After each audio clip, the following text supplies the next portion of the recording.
Hi, friends. I'm Barry Mandel, the president of Discovery Green, and I'm joined today by Susanne Theis, our director of programming here at the park. Susanne is the creative genius behind so much of the programming that happens here in the park.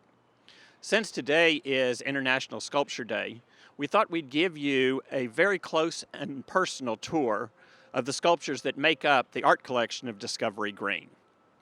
The park collection gives Discovery Green a distinct visual identity. Most of you know the piece that's sitting behind me, which is the Margo Sawyer piece called Synchronicity. The sculptures in the park, for some of our younger visitors, are the first experience of art. They can see the elements of art, line and color and texture and shape, and become aware of how artists translate ideas and emotions into a visual reality. For other visitors, the sculptures are like friends to return again and again and find new depths each time. So let's start our tour at the very beginning with the man himself, George R. Brown.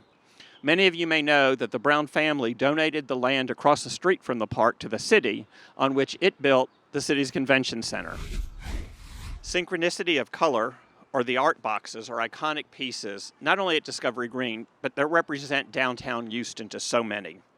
We're sitting in front of Synchronicity of Color by Margo Sawyer. They were commissioned by Discovery Green and implemented by the Houston Arts Alliance and the City of Houston, which owns the two large pieces, four of which are all here in the park. These two happen to clad the city's two underground parking stair structures. Margo Sawyer, a professor of art at the University of Texas at Austin, conceived and fabricated the metal boxes as part of a series of work she made while she was participating in the master planning for the park. The paint used on these boxes is also used on drilling platforms in the Gulf of Mexico and on automobiles.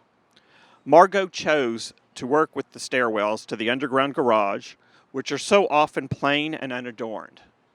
First, she elongated the design of the stairwell so that when you enter the structure, you see clearly to the bottom, providing a measure of security. She believed the park would benefit from color, and she delivered many times over. The major pieces are red and blue. Sawyer created two echoes that are often part of the ensemble: the orange-themed boxes at the Grove and a mix of colors at HPL Express. From the park's opening day, Sawyer's work became one of the most popular photo spots in the park. She's gone on to create other iconic installations all around the world. I get laughed at many times from the staff here at Discovery Green because, to me, Margo Sawyer is a rock star. Her work speaks to me, it touches me, and no matter where I am that I see an installation of hers, I instantly recognize it as an installation of hers, and it moves me just like the pieces do here.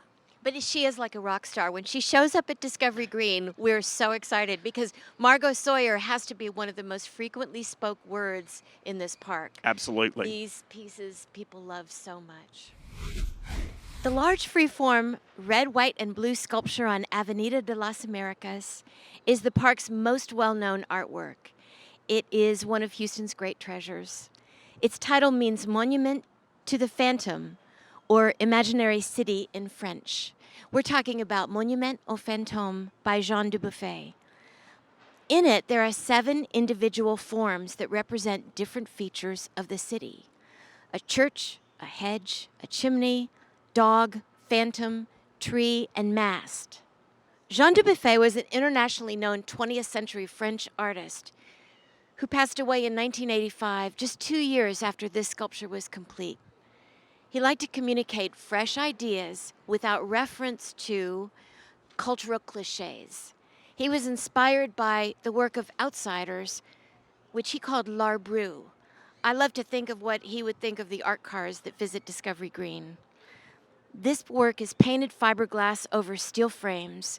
The tallest piece is 33 feet.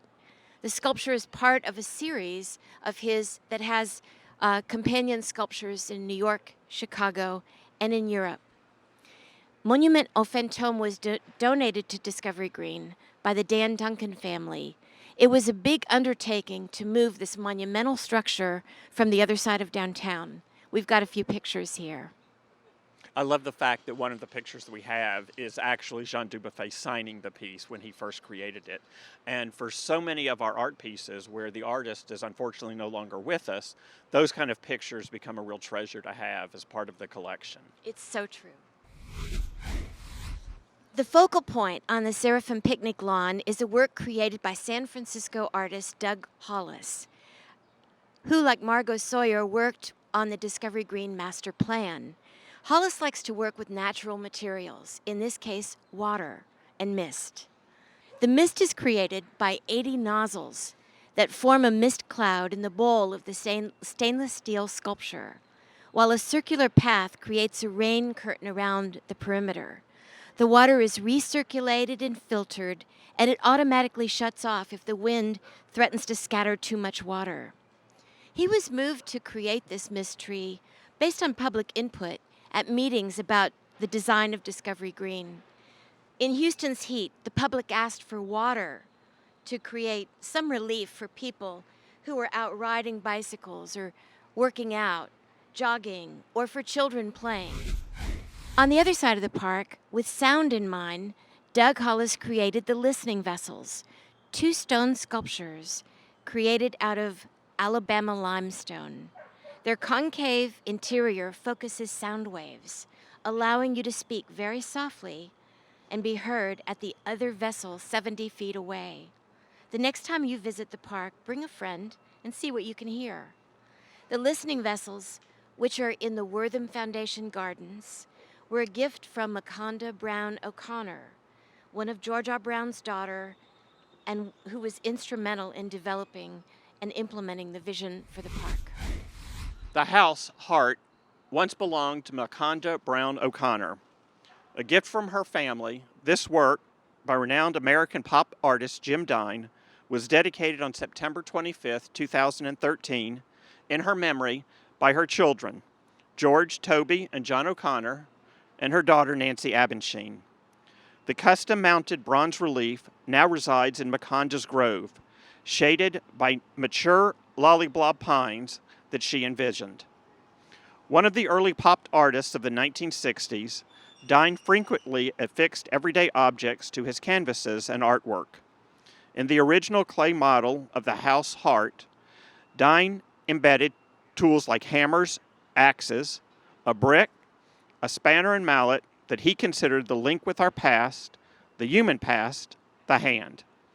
The motif of the heart began appearing in Dine's work in the mid-60s and was meant to evoke childhood notions of romantic love and the more complex reality.